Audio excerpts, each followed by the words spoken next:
দর্শক, এবারে মঞ্চ কথা। আমাদের এই পর্বে থাকছে নবনাট্যের ভেলকি। ফরাসি অভিনেতা ও লেখক মলিয়ের মঞ্চনাট্য জগৎ বাংলাদেশে খুবই পরিচিত। মঞ্চে হাস্যরসাত্মক নাটকের জগতে রাজত্ব করে আসছেন দীর্ঘদিন।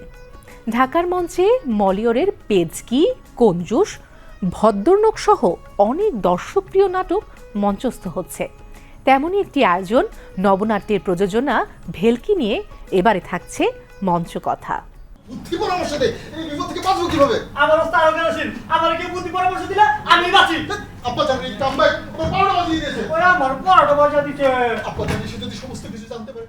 শহরের দুই ধনী ব্যক্তির সন্তান, দুজনে আবার বন্ধু। দুজনের বাবা বাণিজ্যে গেছেন শহরের বাইরে। দুই যুবক বারবনিতা পাড়ায় গিয়ে ঘটনাক্রমে বিয়ে করে ফেলেন। বাবা বাড়ি ফিরে এলে বাধে বিপত্তি। বাপ যে আগে থেকেই ছেলের বিয়ের পাকা কথা দিয়ে রেখেছেন।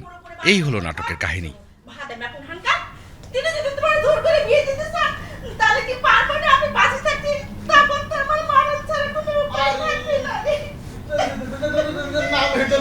পৃথিবীতে এমন কোনো পিতা জন্মগ্রহণ করেনি যে তোমাকে আমার কাছে বিচ্ছিন্ন করতে পারে। তোমাকে ছাড়তে হলে দেশ ছেড়ে চলে যাবো, সমুদ্রে ছাড় দিয়ে জীবন বিসর্জন দেবো, তবে তোমাকে ছাড়তে পারবো না। আব্বাজান যাকে আমার জন্য পছন্দ করেছে তাকে আমি কখনো দেখিনি, দেখতে চাই না। আমি তাকে ঘৃণা করছি, ধিক্কার দিচ্ছি, সমুদ্রের জন্য ক্রাশ করে নিয়ে। শুক্রবার শিল্পকলা একাডেমির এক্সপেরিমেন্টাল থিয়েটার হলে মঞ্চস্থ হল নবনাটের প্রযোজনা ভেলকি।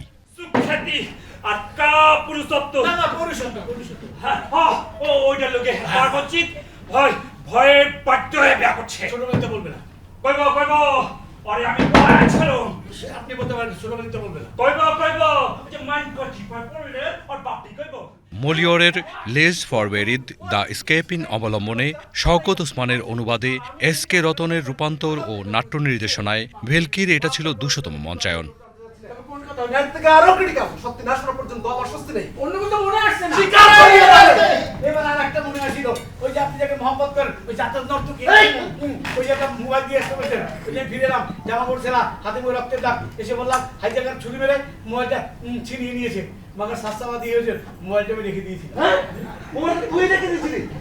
যতবার কল করেছি ততবার শুনেছি the mobile can not be reached at this moment. হ্যাঁ, ওই ডার্লিংয়ের সঙ্গে কথা বলেন। সব কিছু বের হচ্ছে, আমাকে আসলে স্বীকার করতে হচ্ছে তুই একটা ইমানদার ও বিশ্বস্ত চাকর, কিন্তু আমি যা জানতে চাচ্ছি এটা সেটা নয়। তবে কোনটা হুজুর? এর থেকে আরো ক্রিটিক্যাল আসল কথা বল। অন্য কিছু তো মনে আসছে না।